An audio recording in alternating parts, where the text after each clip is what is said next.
Jana Shodhanandana Rajajanaranjana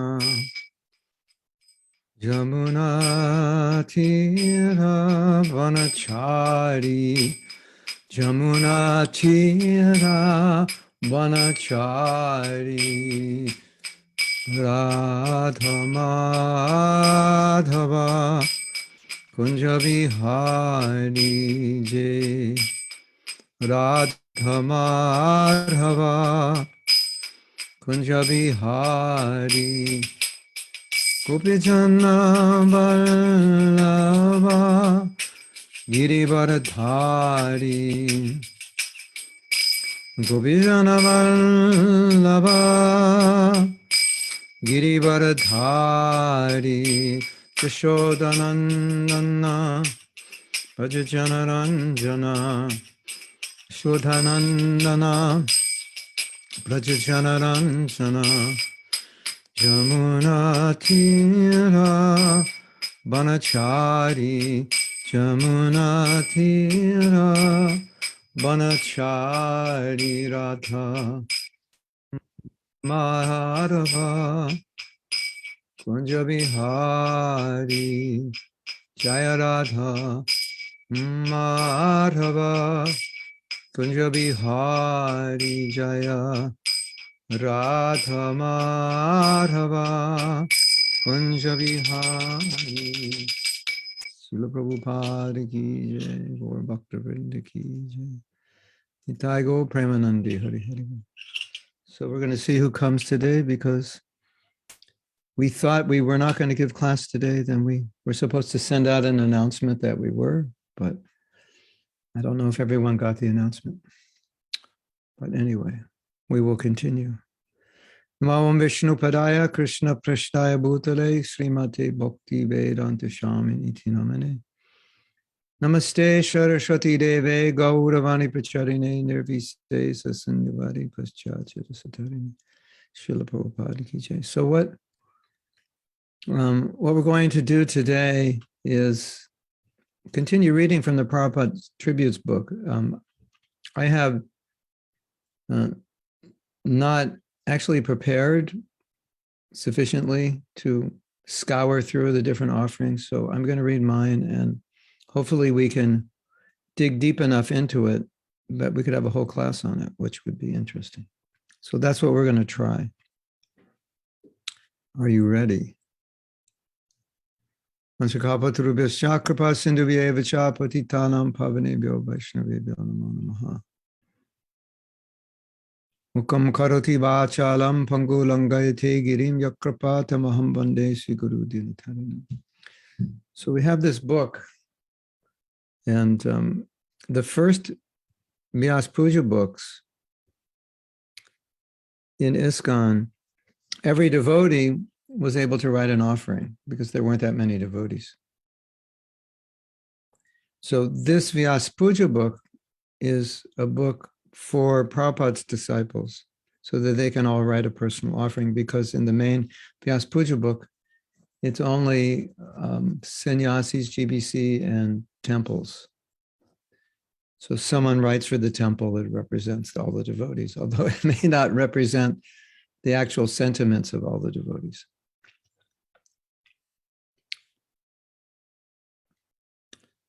So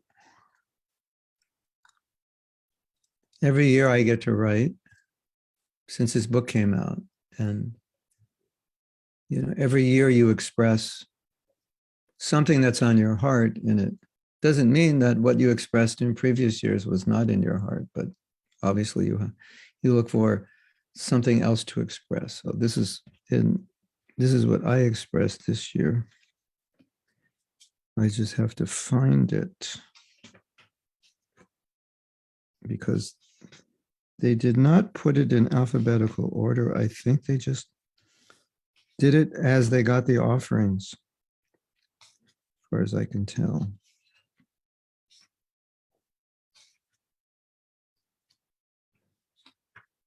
So, and it appears a table of contents may not be accurate.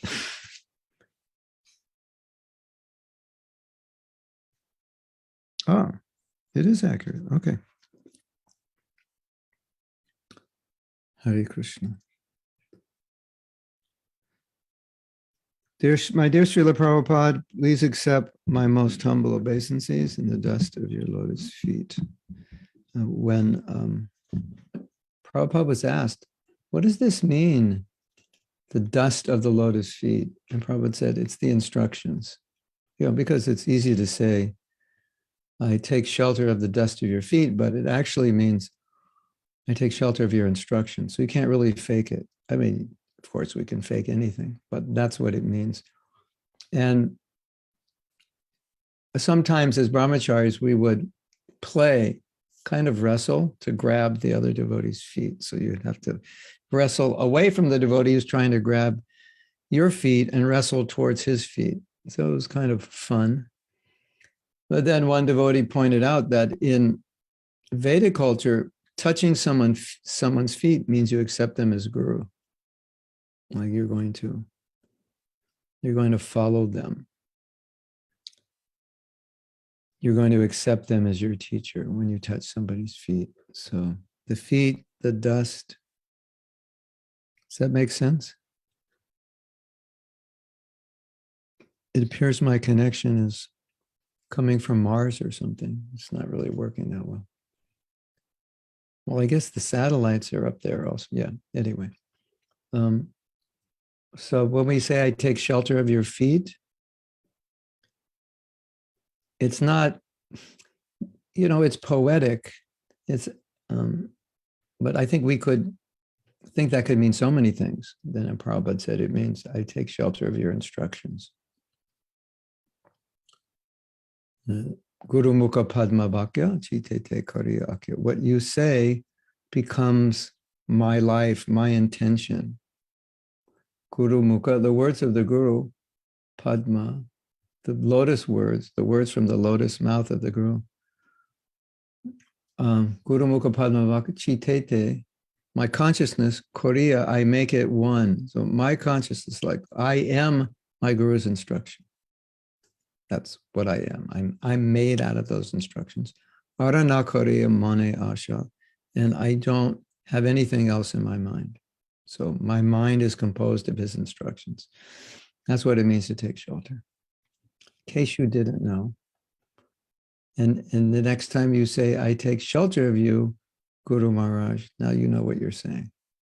And maybe you'll never say it again because I'm not going to follow your instruction. Everything you say, I'm going to follow. No way. Maybe you'll never say that again. I take shelter of you. You'll say, Guru Maharaj, I take shelter of you sometimes. When I like what you say, I take shelter of you. When I don't like what you say, I don't take shelter. When you smash my false ego, I don't take shelter of you. When you compliment me, appreciate me and honor me, then I take shelter of you. Yeah. So I was listening to a lecture this morning and Prabhupada was talking about service and how we all want to be served. That's the conditioned nature. And the devotee just wants to serve. He doesn't want to take service.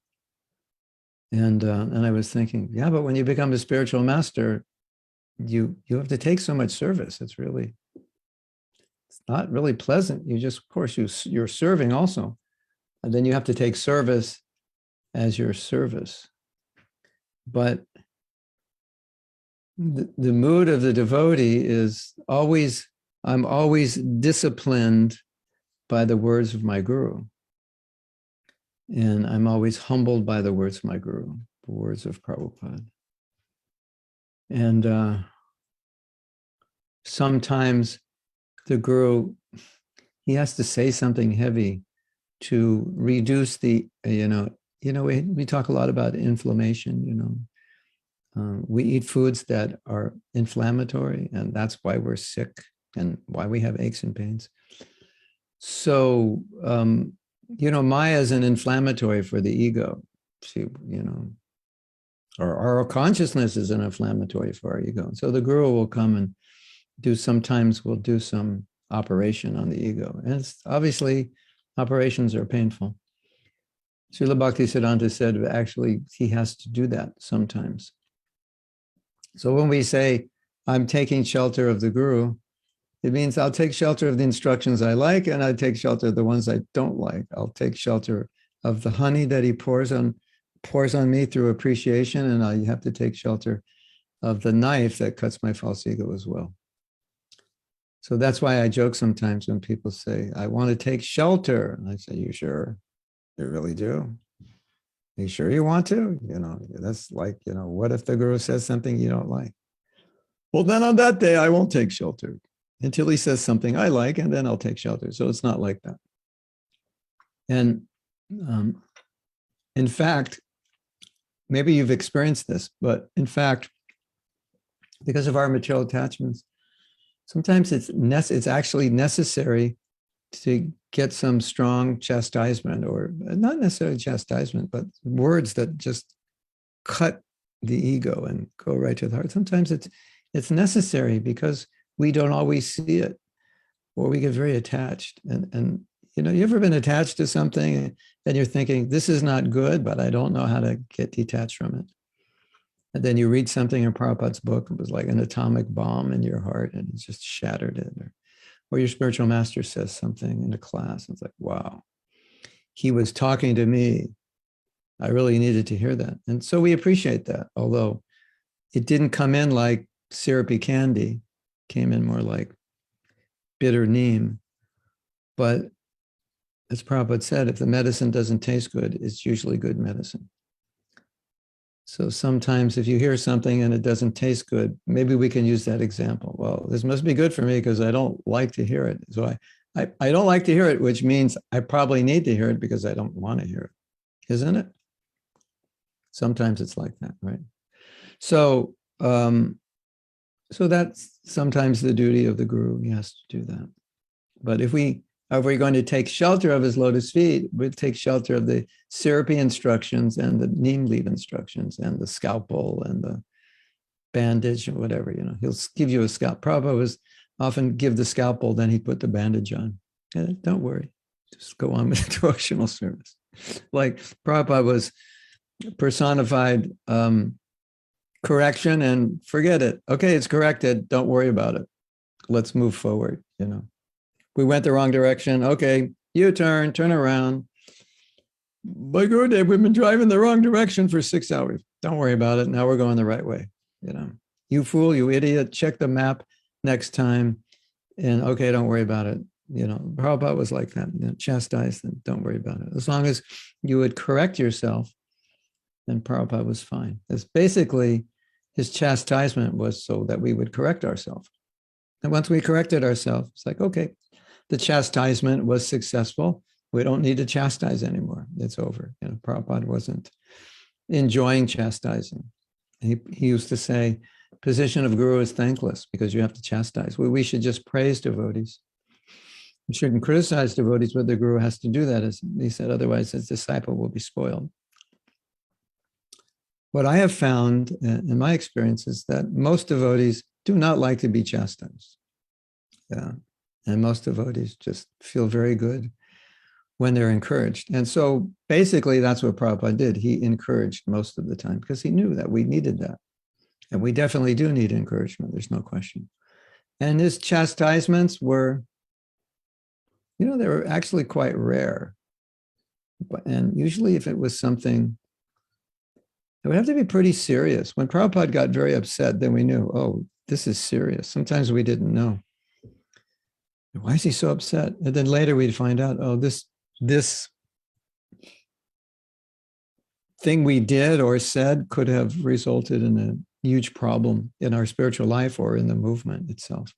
We were young, we didn't know. But generally it was all encouragement, smiles, blissful. And, you could say that a lot of Prabhupada's chastisement was in classes. So you don't feel it personally because it's philosophical. But sometimes we're philosophically chastised because we understand something we're doing wrong. So it's kind of like we're chastising ourselves, not so much directly being chastised by the class giver, but taking that instruction and taking that and think, I need this instruction. So Prabhupada did, you could say, indirect chastisement a lot, but mostly encouragement. But anyway, it's not, as you all know, it's not easy to take shelter of instructions, because some of the instructions we don't like, or they're difficult. We may not understand them yet. It's hard to follow something if you don't understand it. And what to speak if we don't agree? That's a whole other topic. Like, how do you deal with it if you don't agree? It depends, because there may be different points of view on a topic, but it also may not be. And it may be our material conditioning, our ignorance, that is causing us to not have faith in something, which is transcendental. Okay. Namo Om Vishnu Padaya Krishna Prasthaya Bhutale Srimate Bhakti Vedanta Shamin Iti Namane Namaste Saraswati Deve Gauravani Pracharine Nirvisesha Shunyavadi Paschatya Distharini. So this second prayer, Namaste Saraswati Devi, all obeisances to Saraswati Devi, the servant of Srila Bhaktisiddhanta. Gauravani, the words of Lord Chaitanya, Pracharine, who is preaching the message of Lord Chaitanya. That's Prabhupada preaching the message. You, O servant of Saraswati, who's preaching the message of Lord Chaitanya. Gauravani, the words of Lord Chaitanya. And what is the message of Lord Chaitanya? The highest prema. So you're giving the highest love with your words. Love and separation, as Lord Chaitanya taught. So you're giving the highest thing. And with those words, Nirvisesha Shunyavadi, the impersonalist and the voidist, you are exposing, defeating, clarifying the misdirection of impersonalism and delivering the Western world. Now, one devotee made an observation, which was quite interesting. He said, in Prabhupada's Pranam Mantra, it says he's delivering the Western world. So he said, in India, you should see how many Western people are becoming devotees by your preaching, because that's his mission. And when Prabhupada built the guest house in Juhu, it wasn't for Indians, it was for foreigners. That was his idea, that the foreigners will come to India and they can stay with us and they can learn Krishna consciousness. So that didn't really happen. But in the early days in India, there were efforts to go to places where foreigners would congregate and invite them to programs. And many foreign devotees actually became devotees in India. Some of them have never left India. They've been there since like 1972. A lot of Italians were in India at that time. Maybe other Europeans would go there, some Americans. And, we have transgender.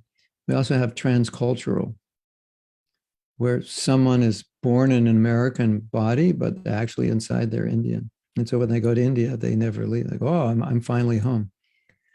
And they go to India on tour, they meet devotees, they become devotees, and they stay there their whole life.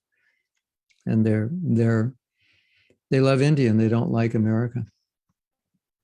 Everything Indian, whatever it is, they love it. So I call them transcultural, transvestite, transculturites. I don't know if there's actually an academic word for this, but I've seen it many times. They're, like if you're a man, but inside you're a woman. And so outside you will then dress like a woman more, or vice versa.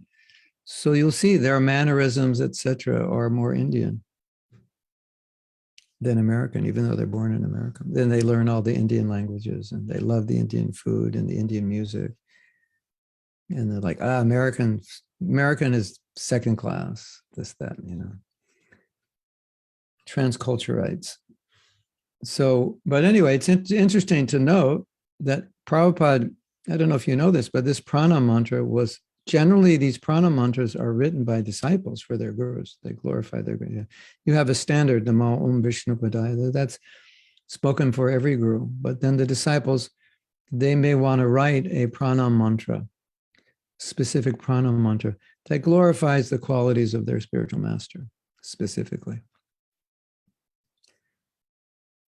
And this was actually written by Prabhupada because we were too young. He wrote it like 1970.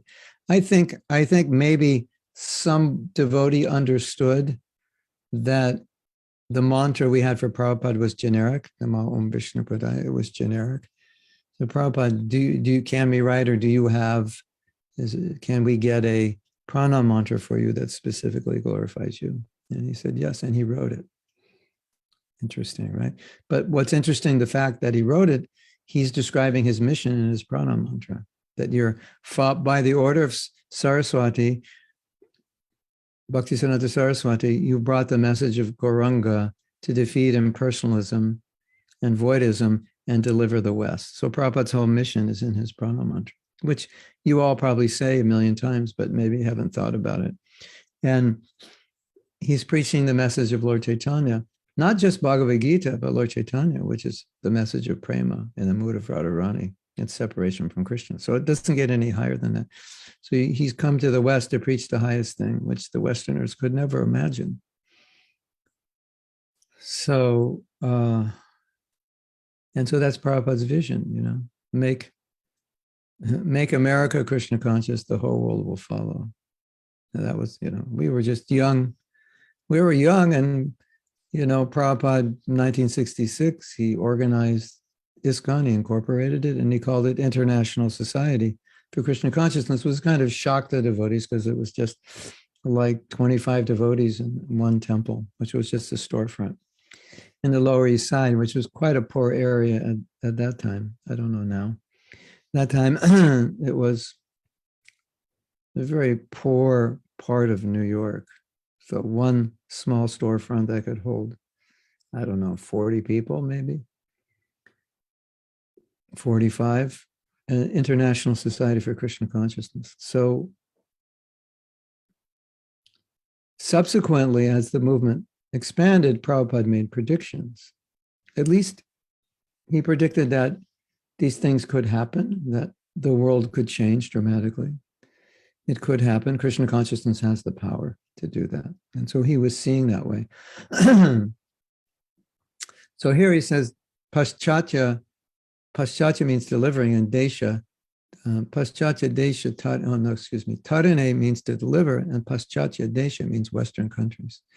So that was Prabhupada's vision of delivering the Western countries. And as a consequence, giving Krishna consciousness to India, because it took Westerners taking up Krishna consciousness to wake up Indians.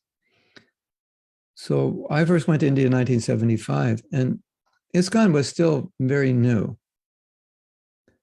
And being young and being a devotee and being American had a huge impact on Indians. And the one thing we saw is that, I don't want to say it made the Indians feel guilty. I think it made them feel ashamed, because they would often tell us, we should be doing what you're doing, and you're doing it. We feel ashamed.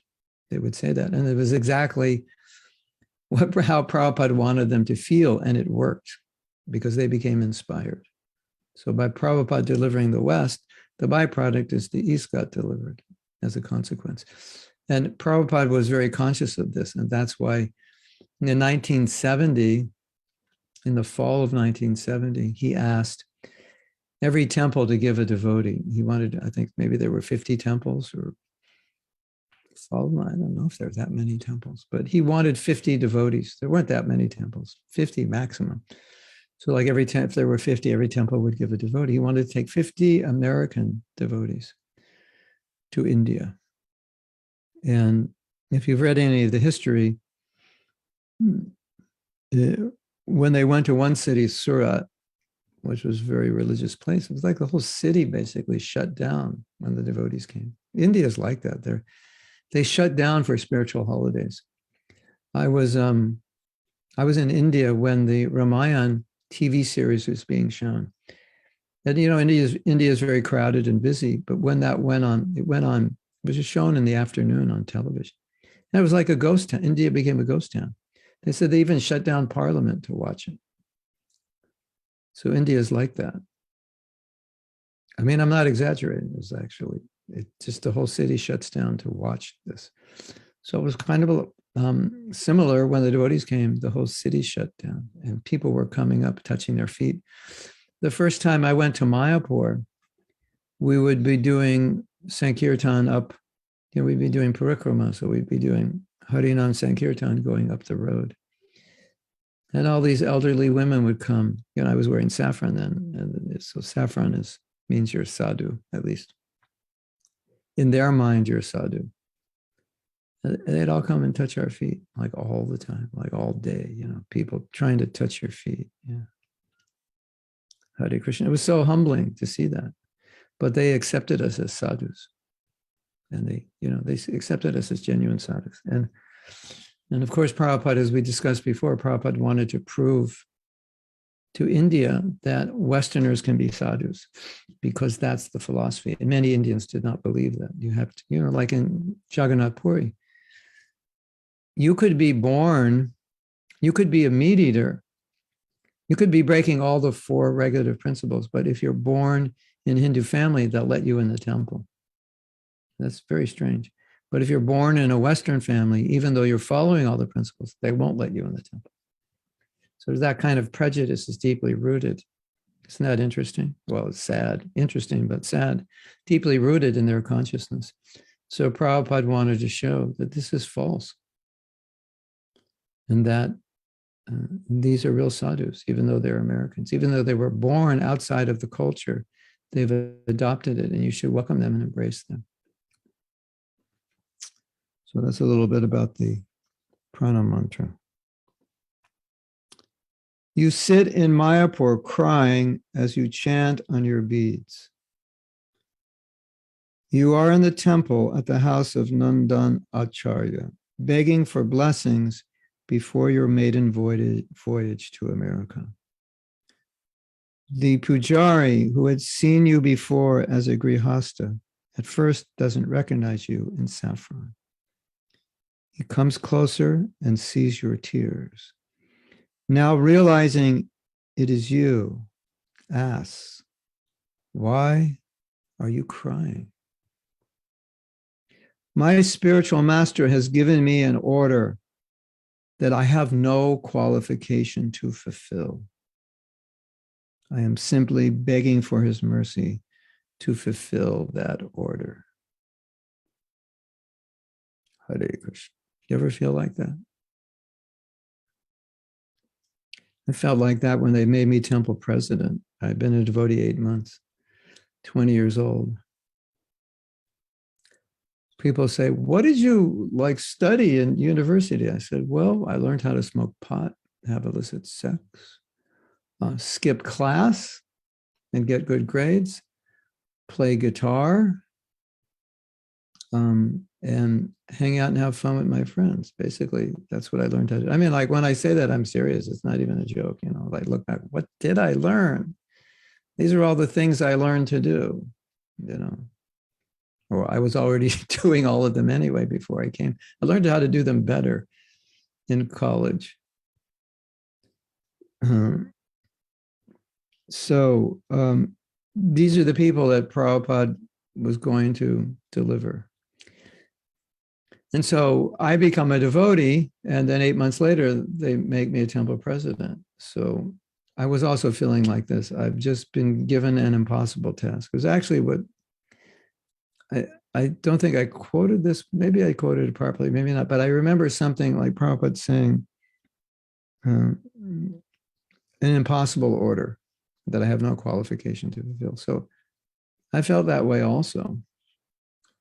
And then I had written Prabhupada, and he said that it's actually good that you feel that way. He said, because if you feel that way, it will make you humble. Because otherwise you think, well, yeah, well, I'm smart, I'm enthusiastic, I can do this. Yeah, let's go. Put me as president. We'll make things happen. I was in a temple and a new president came, and he was speaking of the Sunday feast. Now I'm the new president, things haven't been going so well here. And now, we're going to really make it happen. Things are going to change. It was like that. And 3 months later, the GBC asked him to leave. It's not the mood. You don't come in like that. Now I'm here, everybody. Things are going to change. It's like, So So I definitely didn't feel that way. It's not my nature to feel that way.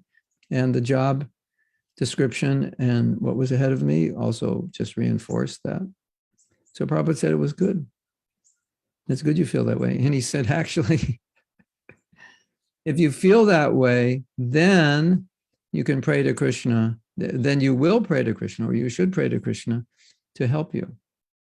And so Prabhupada gave me a success formula, if you will. Like, don't think you're qualified. Pray to Krishna and say, Krishna, I don't know how to do this. And so this was exactly Prabhupada's mood. And now it may be hard for us to think like this because we see how qualified Prabhupada was. You know, he was brilliant in everything he did, materially and spiritually. But when Prabhupada was going to America, he was not feeling like this is something that I can do. I mean, no one had done it before. You could imagine how Prabhupada might have been feeling, you know, this, like, how is this going to work? It's not like, you know, 10 of my godbrothers did it in, you know, 10 different states in the US, and I'm just going to go to New York because nobody went to New York. We'll do it there. That would be different. He wouldn't be feeling like this. He would just be saying, oh, I'm just praying for mercy. I'm going to America to start a temple in New York. You know, it would be different, right? But you put yourself in Prabhupada's shoes. This is totally unknown. It's never been done before. You know, it's like Columbus setting sail, you know, for India. He ended up in the West Indies. Well, anyway, Columbus is honored in America, but he was pretty much of a debauchee. That's another topic.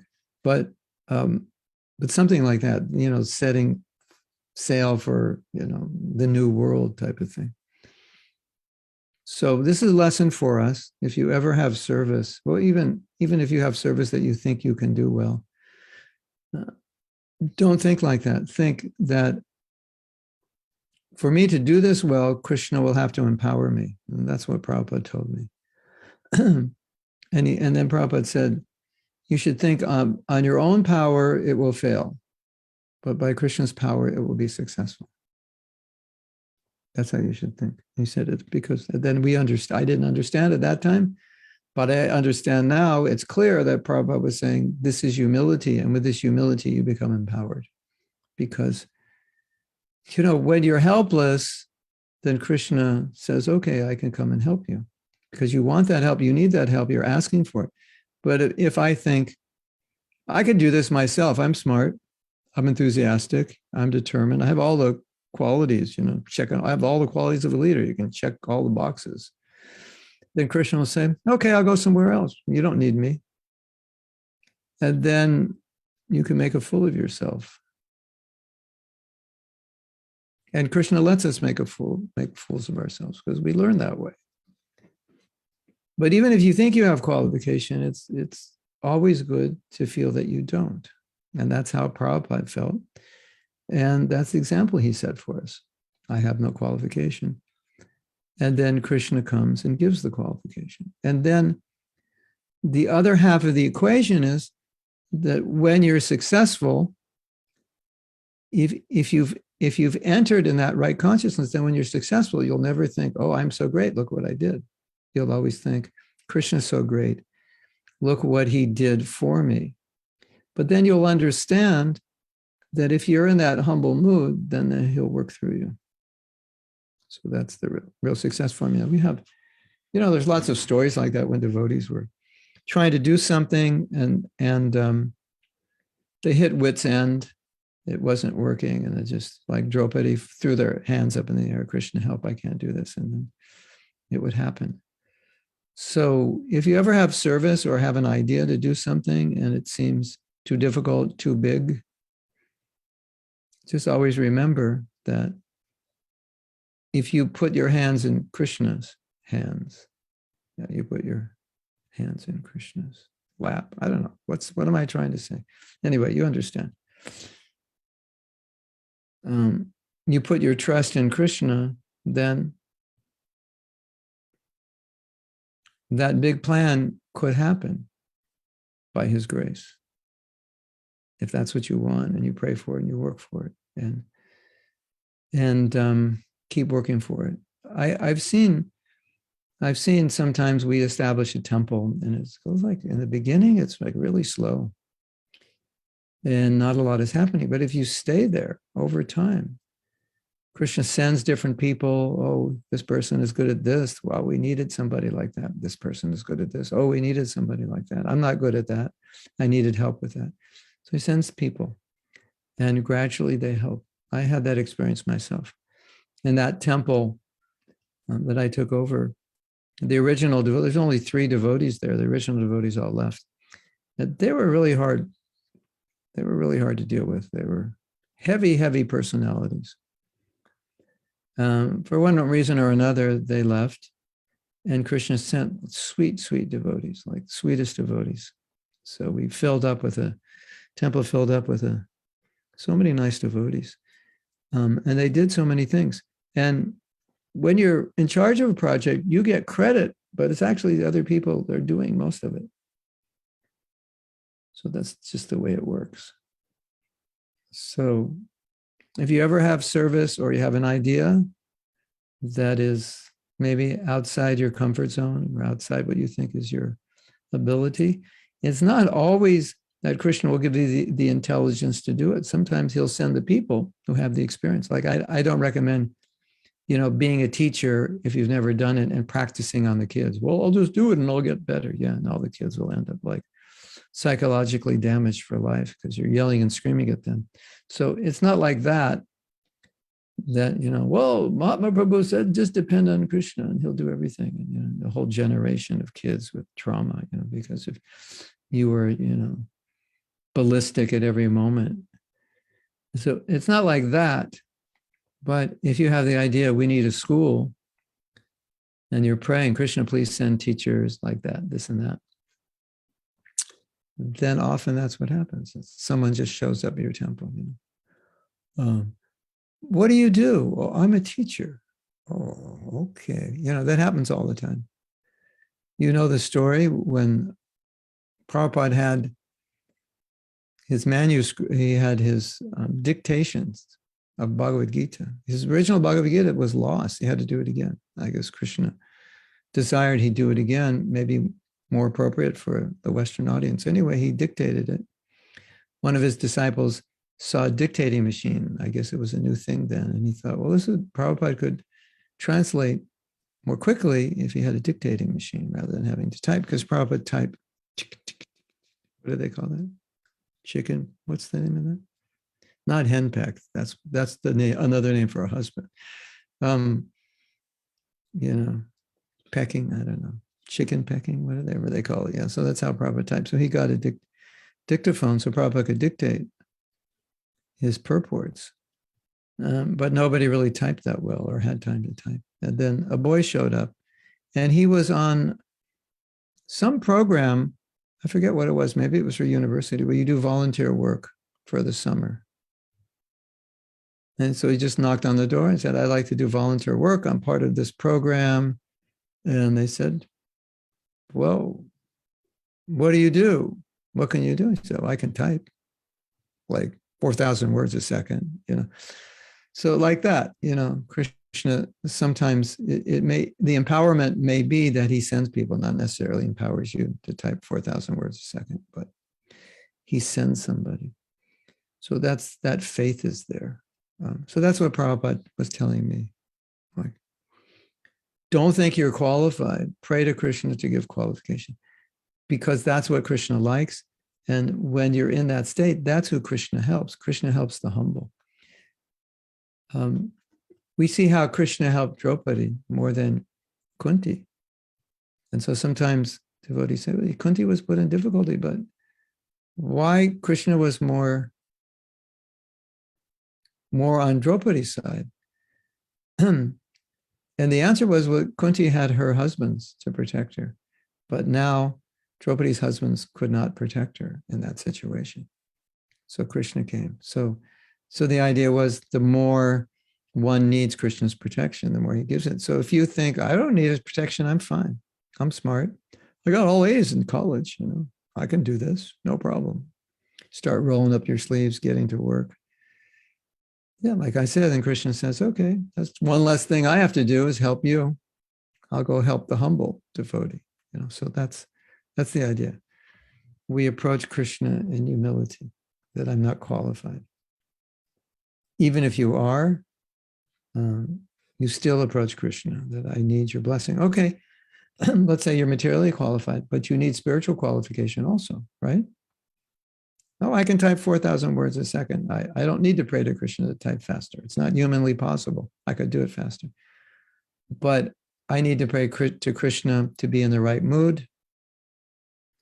I need to pray to Krishna to help me to be a good devotee, to be able to follow, etc. Right? To empower me so that by my association, other people will become Krishna conscious. Yes? So that's also there. My dream, say, what, Mahatma Prabhu, what is your biggest dream? You want to hear my biggest dream? My biggest dream is that people look at me and they become Krishna conscious. Because Lord Chaitanya said, third class devotee chants Hare Krishna. If he's just chanted Hare Krishna once, you can call him a devotee. And second class, he chants Hare Krishna all the time. And the first class, other people chant Hare Krishna when they see him. So that's my desire. What's your seva, Prabhu? I just walk down Fifth Avenue and like people start chanting Hare Krishna. It's amazing. I just walk all day. It's my seva. So, or no, I go viral on YouTube. So, people just, who is that person? I watched him and I just started chanting Hare Krishna. So that's there also. Krishna, not just help me materially, but help me spiritually. Be an example of your teachings. That's very important. Okay. So I'll read the last paragraph again, just to keep us in the flow. My spiritual master has given me an order that I have no qualification to fulfill. I am simply begging for his mercy to fulfill that order. Srila Prabhupada, I am also burdened with a similar feeling. You have given me and all of us the impossible order to make the world Krishna conscious. And I haven't the slightest qualification to do so. In case you didn't know, now I don't want to put you in anxiety. I don't want the burden of the world on your shoulders. But if you can't sleep tonight, please, I ask your forgiveness. But Prabhupada did put this burden on us to make the world Krishna conscious. Of course, it's not really a burden, it's the greatest honor. And it also keeps us out of trouble. Because in order to make the world Krishna conscious, there's a lot to do. So some devotees say, I don't have any time to do anything. Prabhupada would say, very good. Because if you have too much time, you know what's going to happen with it, especially today in this modern world. There's so many more ways to waste time than there ever were before, isn't it? They had these trials, for Facebook recently. And some insiders that used to work there say, the people at Facebook, they know that this is bad. And so many people have left Facebook and the other social media programs. The people who designed it, and they said that we designed this, and when we saw what it did, and we couldn't, many of them said that we couldn't continue working there knowing what it was doing, and we tried to stop it. And one guy said, I designed the program and I became addicted to this app and I designed it. Hare Krishna. That's amazing, isn't it? So I'm so busy, I don't have any time for Facebook. Wow, congratulations. That's probably the blessing of a lifetime. If you're so busy, you don't have time for social media. You should, feel very fortunate. So now Prabhupada has given us a mission, make the world Krishna conscious. Of course, it starts with us. We have to be Krishna conscious first. But it is a big burden. I mean, that's what Prabhupada wanted. So naturally, we all feel, how am I going to do that? I can hardly make myself Krishna conscious. But that's the whole point. That this burden is a great blessing, because obviously to make the world Krishna conscious, we have to be Krishna conscious. So it's, in a sense, It's in order to become Krishna conscious yourself. So we all have an impossible task to make ourselves Krishna, to make your city Krishna conscious. Anuradha's her task, and Rasika's to make Mexico Krishna conscious. And Ina's going to make Germany Krishna conscious. Jyotirmai is going to make Italy Krishna conscious. And Janaki's going to make Gainesville Krishna conscious. And Sydney's going to make her little town. What's the name of it? Gray something? Grayville? She's going to make it. What? Gladewater. Glidewater. Gladewater, like the candle glade. Glaywater. Anyway, she's going to make it. She's going to make the first little town in Texas, Krishna. Matthew's going to make what? New Jersey? New Jersey Krishna conscious. Yeah. Karina's going to make El Paso Krishna conscious. Nadia's going to make Siberia Krishna conscious. Sureshwar is going to make Bangalore Krishna conscious. And Alina, where are you? I forgot.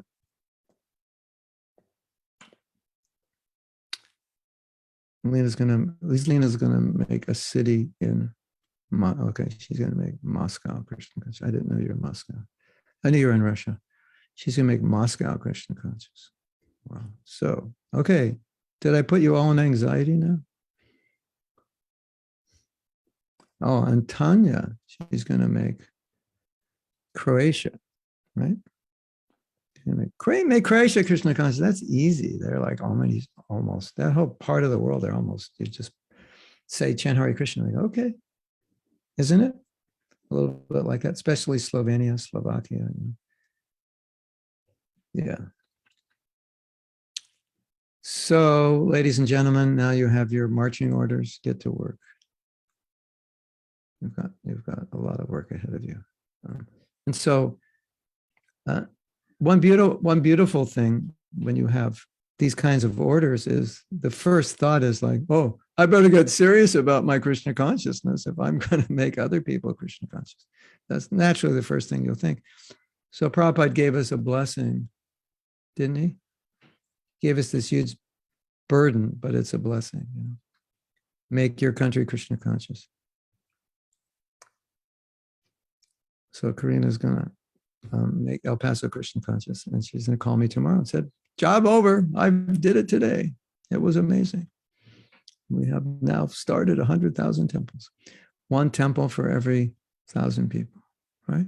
Or every 100 people. No, one temple for every 100 people. You know, in Alachua, where I live, I counted, I think there's 23 churches. And that's not counting, I think there's 3. There's a temple, but there's, I think, other Gaudiya movements here. I think there's 3. So there's 7,000 people.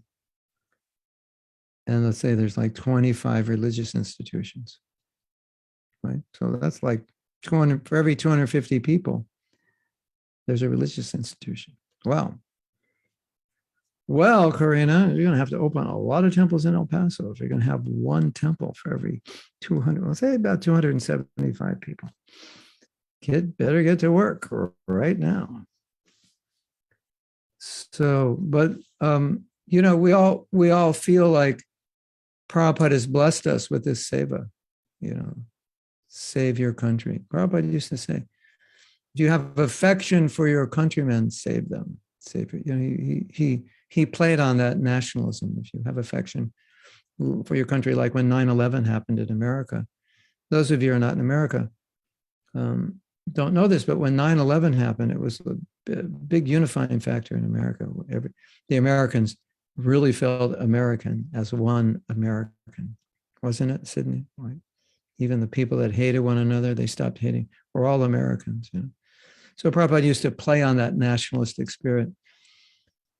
If you love your countrymen, then give them Krishna consciousness. This is how you show your love. So I've all given you, Prabhupada said, whatever burden I've given you, hand it down to the next generation. So I've just handed down the burden. Okay. I'm going to Vrindavan. I'm going into a cave right now. I've given you the burden. I'm just going to hear and chant the rest of my life. So I guess there'll be no class on Friday now that you've taken the burden. And I can go in my cave. I'll start digging my cave here in Alachua first till I get to Vrindavan. Yeah.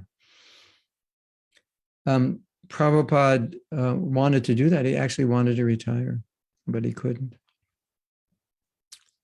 He told his disciples, take over. I just want to write books, but it was impossible, I think. I think for all of us, it will be impossible. But if I just retire my phone, that would like give me about 90% more time to do what I had to do.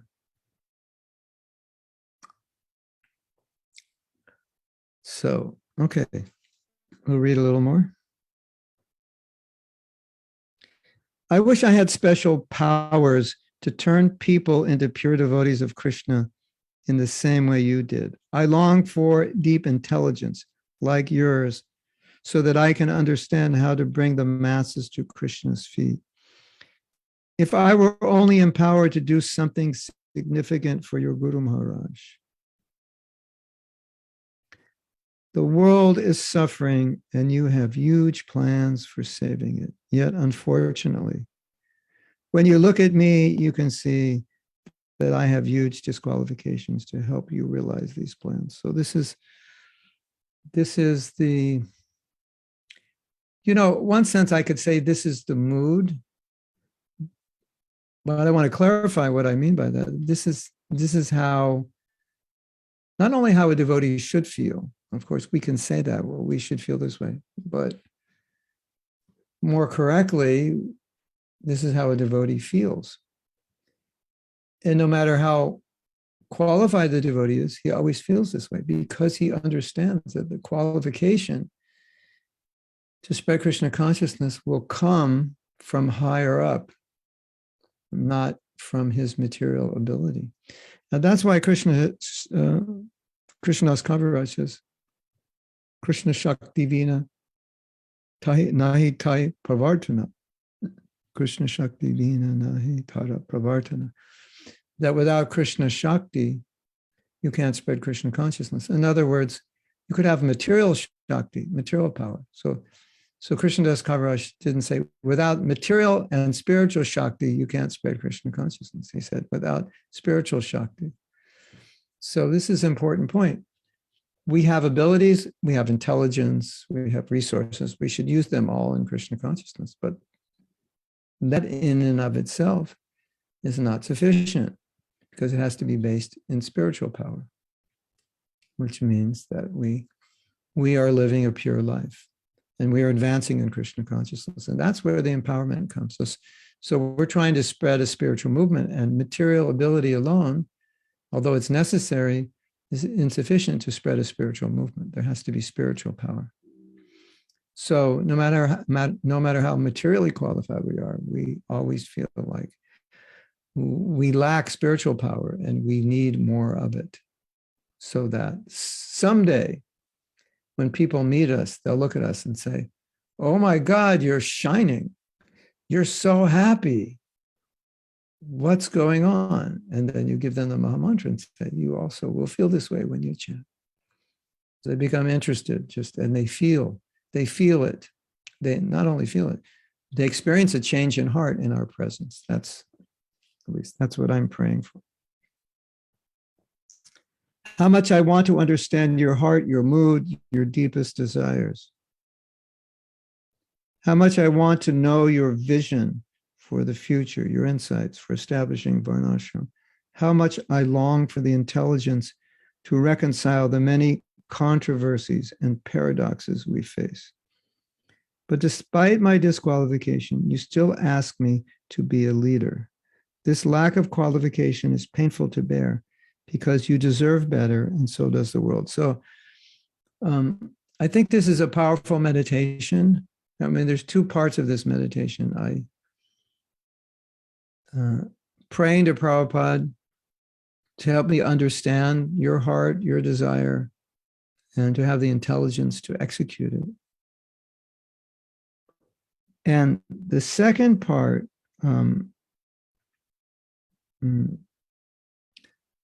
that the world, that the Srila Prabhupada or our spiritual masters, Srila Prabhupada and or our spiritual masters and the world, they deserve the best from us, don't they? Like if you're going to interact with people, they deserve the best from you.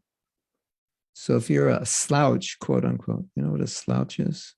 Tanya, you know that word? Slouch? Wow. Tanya could probably teach us all English. You should come to America and teach us how to speak English. So slouch is a lazy person. So when we interface with the world,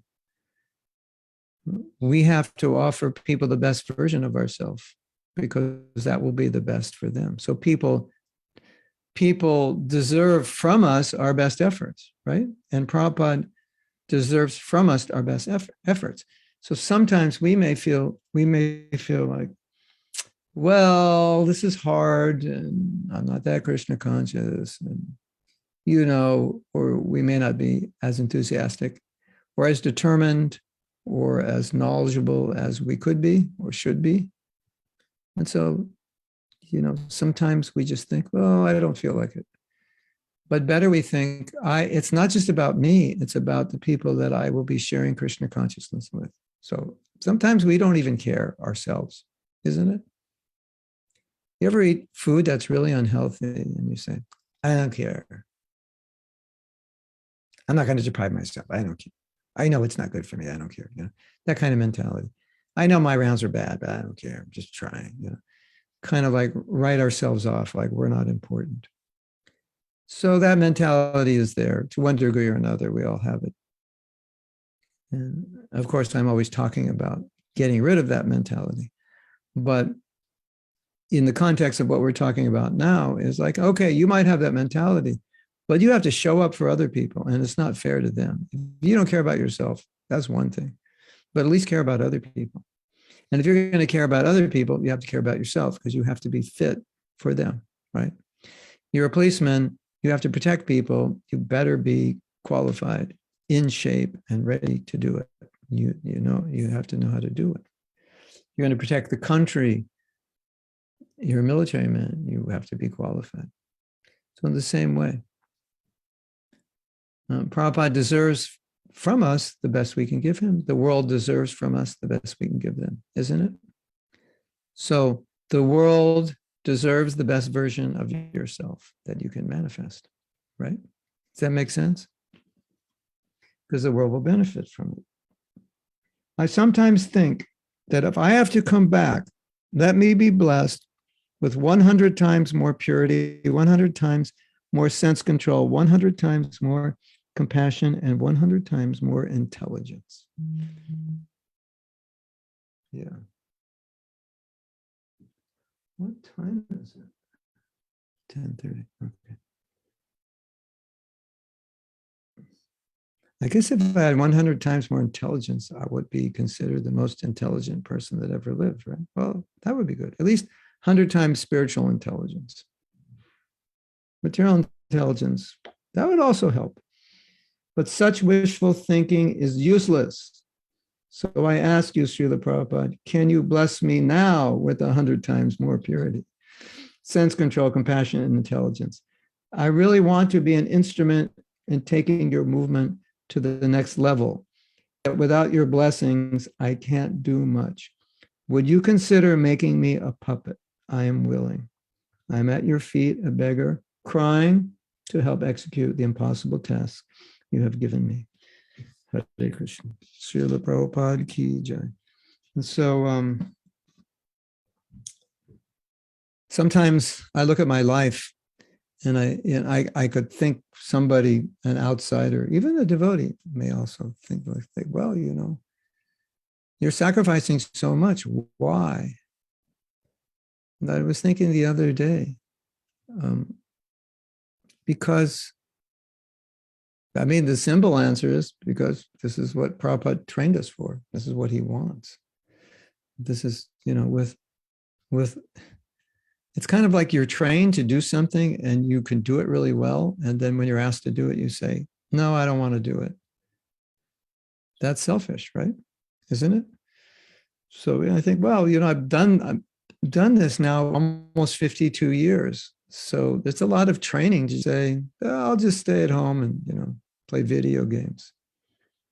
You can't say that, it's like, I have the cure for cancer. What are you gonna do with it? It's too much trouble to go out and like try to like get a pharmaceutical company to do anything about it. They'll probably arrest me if I tell them I have the cure anyway. Anybody wants it, they can call me up. It's like, you can't do that. Of course, it's true. If in America, if you find the cure for cancer, you definitely will be killed if you use it, or arrested at least. It's illegal. It is illegal in America to cure cancer by any other than 3 methods: chemotherapy, radiation, and surgery. Everything else is illegal. Germany, I think, is a little better. They let you use alternatives. They use, I think, oxygen therapy there, or oxygen, or what's that other stuff after it rains that goes in the air? You know that? Can't think of the word. Ozone? What? Ozone therapy? My internet is so bad when you speak, it just breaks up. Oh. Right? Can you write it in the Ozone. chat? Write it. Yeah. It's not vapor. It's, there's a chemical name for it. You can smell it. It starts with a P, no? Ozone, yeah. Oh, an A. Well, O was next to P, right? So I was close. Ozone, yeah. See, I'm not getting enough ozone. Like I said, I can't remember the word ozone because I don't get enough ozone. That's the problem. So how do we get on that? Ozone. I totally forgot. Anyway, it's a nice meditation, I think, that we're being so well trained by Prabhupada. So, it's just natural to share what we have because people need it, obviously. And I think working hard to give Krishna consciousness to others is just natural. Considering what we are given. It's like if I gave you all cure for cancer and I said, you should give your life to getting this cure out, you would say, yeah, of course. We have to do this, or cure for any, cure for COVID, or a natural preventative for COVID. Yeah, of course. If you're a doctor, yeah, you have to get, and there'll be obstacles because the CDC will say, no, this doesn't cure COVID. You have to take a vaccination. And so, they'll take all your websites down because you can't say that anything cures COVID. There'll be problems. And we experience the same thing in trying to spread Krishna consciousness. It's just resistance. But we do it because we've been trained to do it, right? How can we not do it? So it's time for questions or comments. So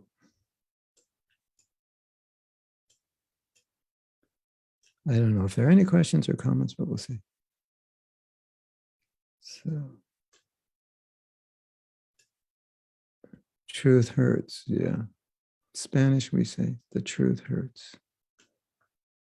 Yeah, Mark Twain said, people would rather be lied to than told the truth, because the truth hurts. Yeah, one philosopher, psychologist said, the truth will set you free, but at first it's going to really upset you. It's a really nice way to start a lecture, say like, what I'm going to say tonight is going to set you free, but it might upset you first because that's the way, because, the intoxication of falsity, it's like falsity makes you feel good. No, there's no problems. Everything's great. Then you feel good. And then the bombs drop and you die. Why didn't you tell me the bombs were going to drop? I didn't want to upset you. I wanted you to come back next week and listen to me. Meda Khanna says, Punjabi, there are pseudo gurus in India, those who are just born Brahmin and don't follow any regulative principles. Yeah, because it's become an occupation. So if you can, it's like could you imagine Do you imagine that you could get a license to practice medicine if you never had an education, a medical education, but your father's a doctor? So if you have a crooked mind, you could get your doctor's license and, give them some hocus pocus medicine, tell them it's going to work. And half the people get better because placebo effect, and you'll become a famous doctor, right? And cheat the people. And you'll say, at least I'm curing half the people. That's better than most doctors. Yeah. But so it's something like that, The problem is Brahmins, here's the problem. You want to know the problem? I'll tell you the problem. Here's the problem. Brahmins are not supposed to work for salaries. So gurus are not supposed to work for salaries because once there's money involved, it becomes corrupt. They live by donations. They live by donations. They don't charge. So as soon as you enter into this Brahminical thing, I'll do a yagya for you, I'll do a samskar, it's, and they have a menu, of different samskars and the prices for each one. This is not the tradition. The Maha Yagya 1000, the mini Yagya 250. If you want to add a side order of 10 extra mantras, they'll cost you $10 each. That's what it's becoming like. And so the whole thing becomes corrupted. But you can't, the Brahminical culture is such that you can't mix money with education. You can only mix donations with education. So the teacher will teach. If there's money or no money, his job is to teach. It can't be based on how much money he's going to make. So the teacher is not thinking how to make money out of what he teaches. He's thinking how to help the students. There are many teachers today who are filthy rich because they're actually Vaishyas who like to teach. They're business people, and they know how to make money out of what they teach. And I have the honor of not being rich, which definitely proves I'm a Brahmin, in case you were wondering if I'm a Brahmin or not. I can show you my bank account. That will definitely prove it.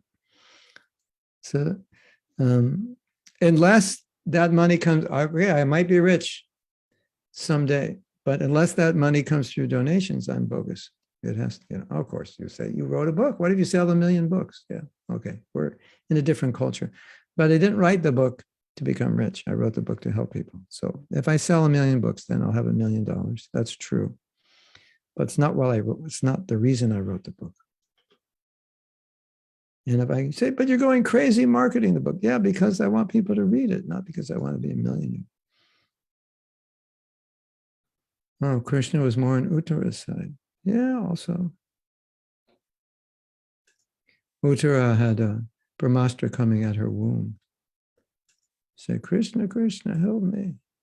Yeah, I guess her prayer, she was in a more urgent situation. Because Draupadi was just she was going to be defamed, but Uttara was going to be killed. So yeah. But you know the story that Draupadi was calling Krishna and he didn't come? You know that story? And Rukmini saying, Draupadi's calling. Why aren't you going? It's too late. I can't go. And then she's calling again.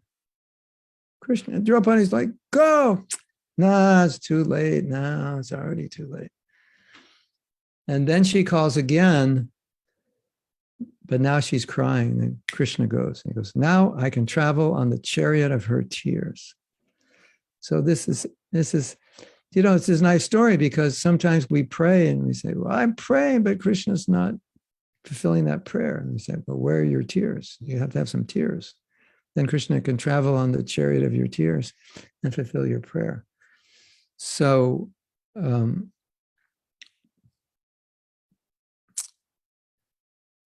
that may be, there may be other reasons your prayers aren't fulfilled, but that's definitely one of them.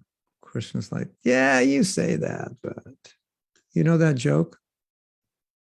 This is so funny. It's like, you're making a prayer and Krishna's thinking, yeah, you always say that, but you don't really want that. You don't really mean it. He has to see. So this man tells his wife, he said, honey, I love you so much, I would die for you. And she says, yeah, you always say that, but you never do it. So something like that. Hare Krishna. So Krishna can be, you want this, you want that. And Krishna's like, yeah, you always say that. You don't really want it. No tears. You're just saying it, You're just trying to look good. You're just trying to be proper. So you say that, but you don't really mean it. But when you mean it, that's when Krishna comes. Right? So when the tear was there, then Krishna said, oh, this is serious.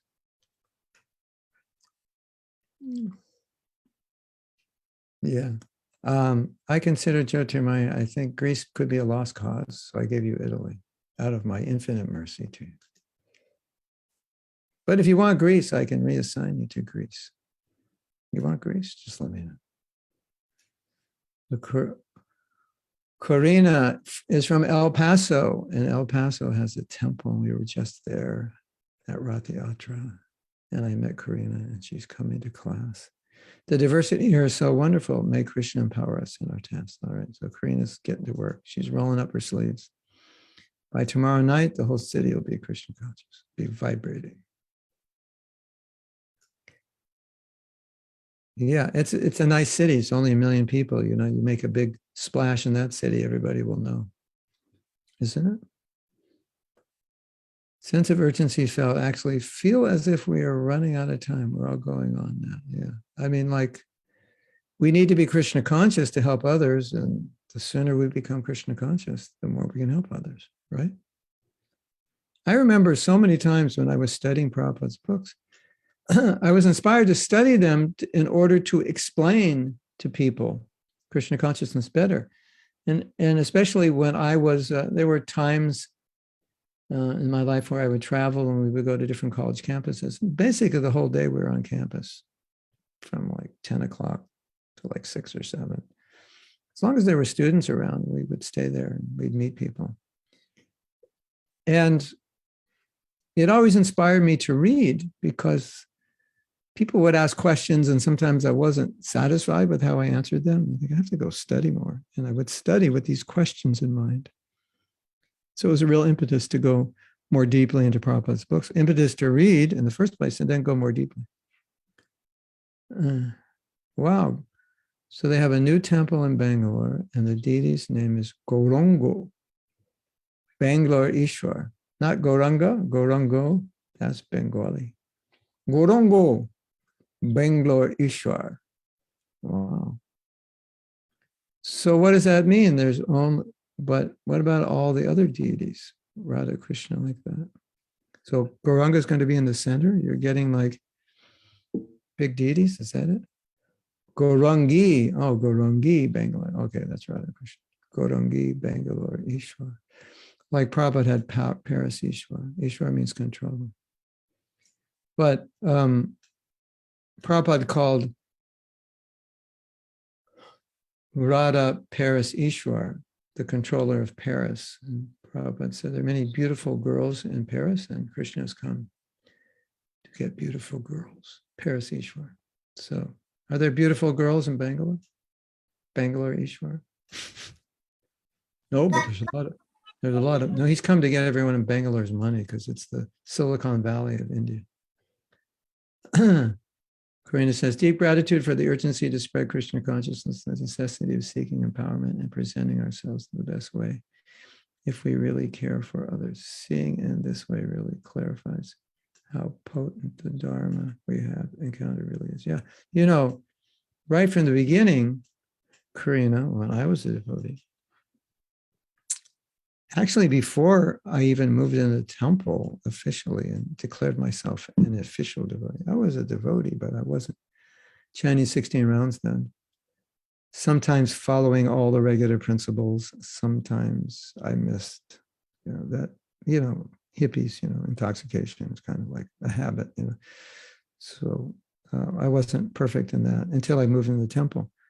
But still, even before I moved in the temple, I was out there on the street chanting and meeting people. And then what to speak of when I became a devotee. And then very early on, they would ask us to give class. Everybody would give class.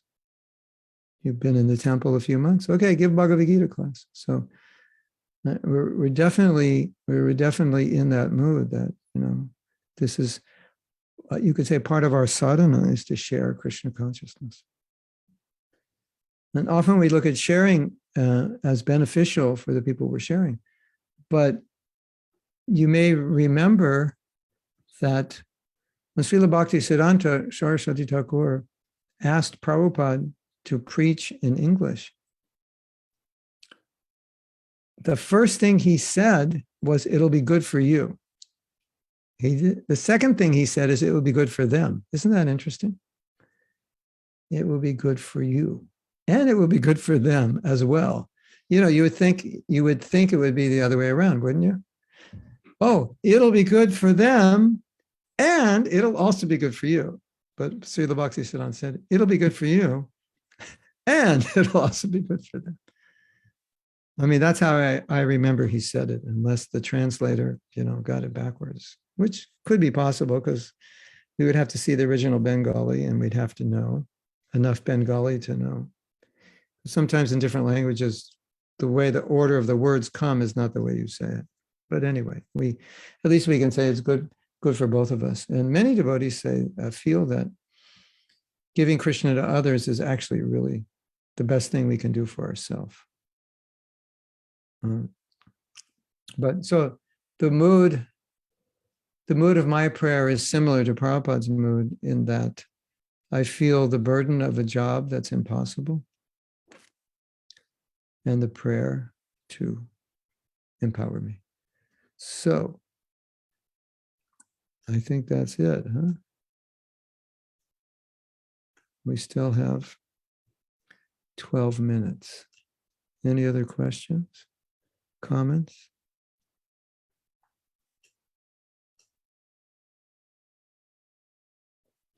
Then I can, if you don't have any more questions, I can speak a little bit about the importance of this mood of not taking credit was seen often in the teachings of Srila Bhaktisiddhanta, and especially teachings by example.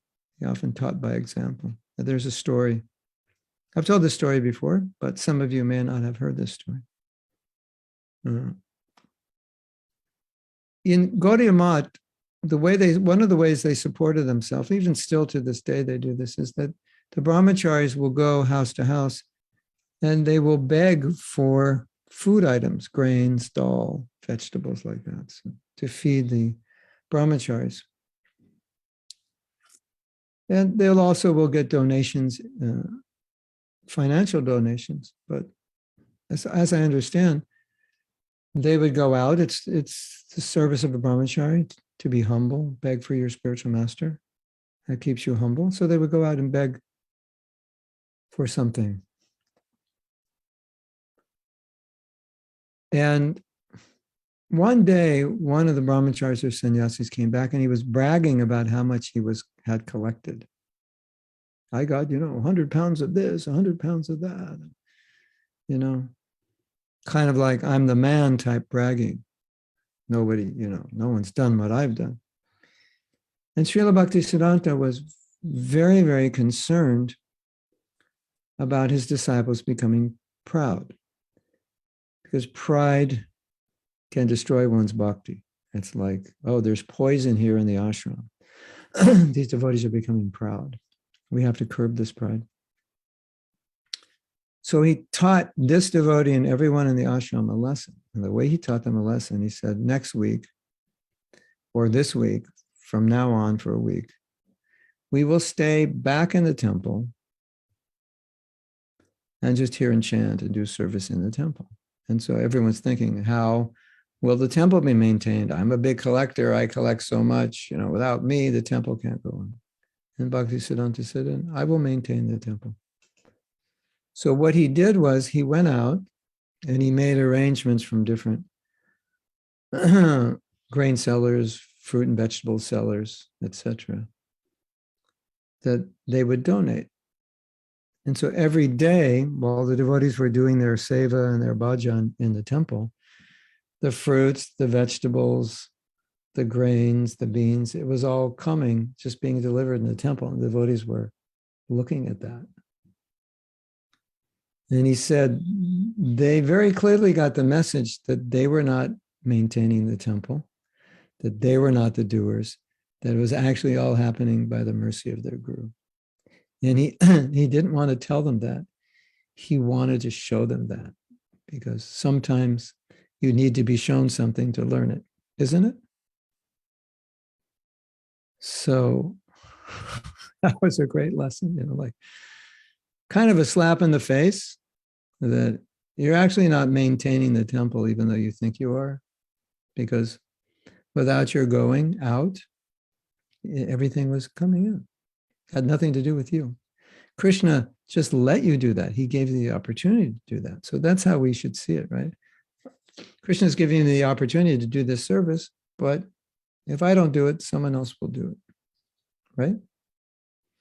So I like that story. You like that story? It's important to note that anytime Srila Bhaktisiddhanta saw disciples becoming proud, he would do something to teach them humility. Like the famous story we often tell.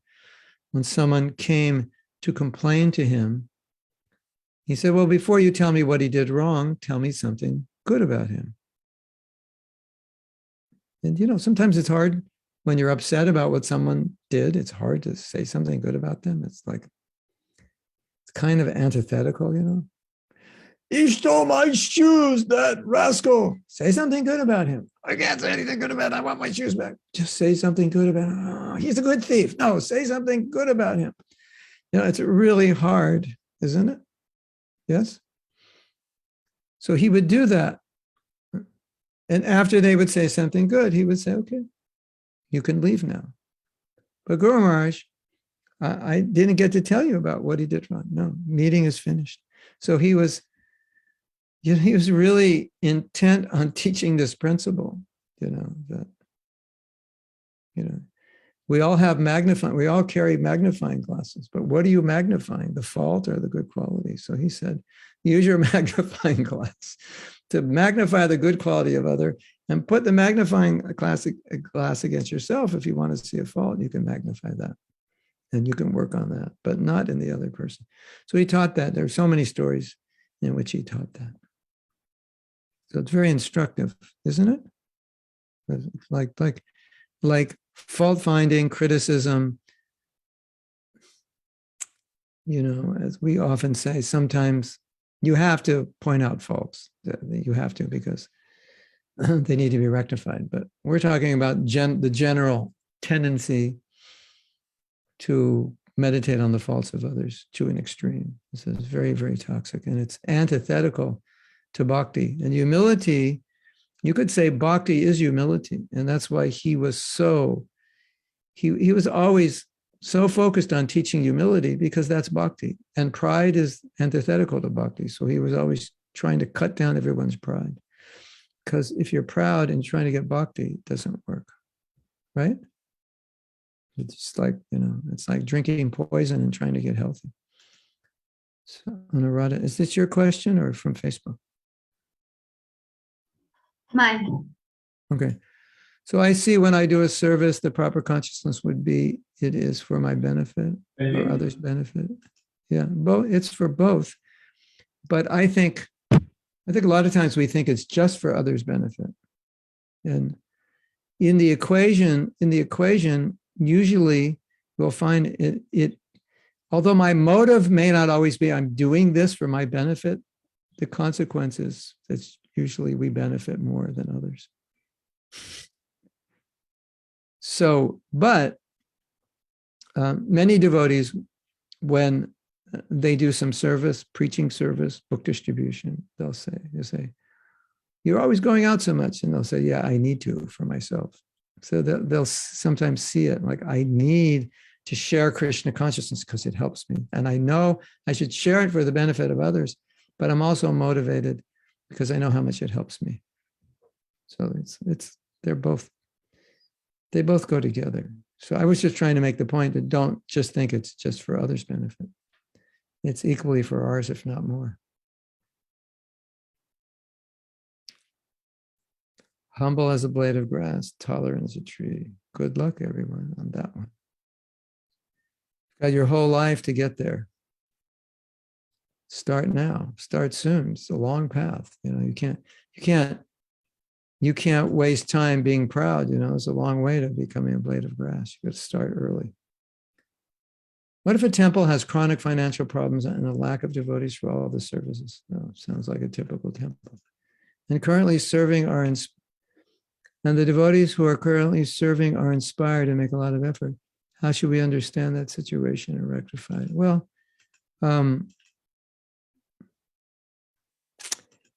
because I'm not there, it's hard to say, because sometimes those situations are totally circumstantial and have nothing to do with anything else other than you live in a poor city, a poor country.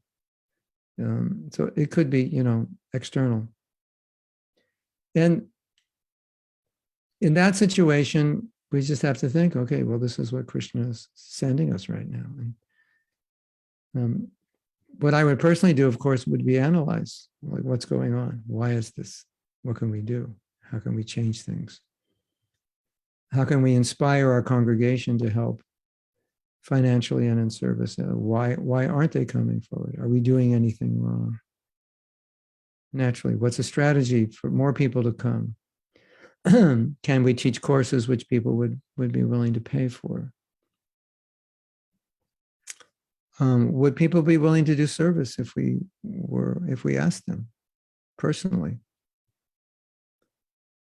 Generally, when you're personal with people, they will do more. That's my experience. Probably your experience also. We need your help. We really do. Would you be willing to help? There's just a few of us who are really overworked like that. People like to serve. That's the nature. And another thing is, if the project is inspiring, people want to become part of it. If it's not inspiring, it's like, we're already lazy. If the project is not inspiring, we don't get out of our laziness. So if it's very inspiring and more people are involved, then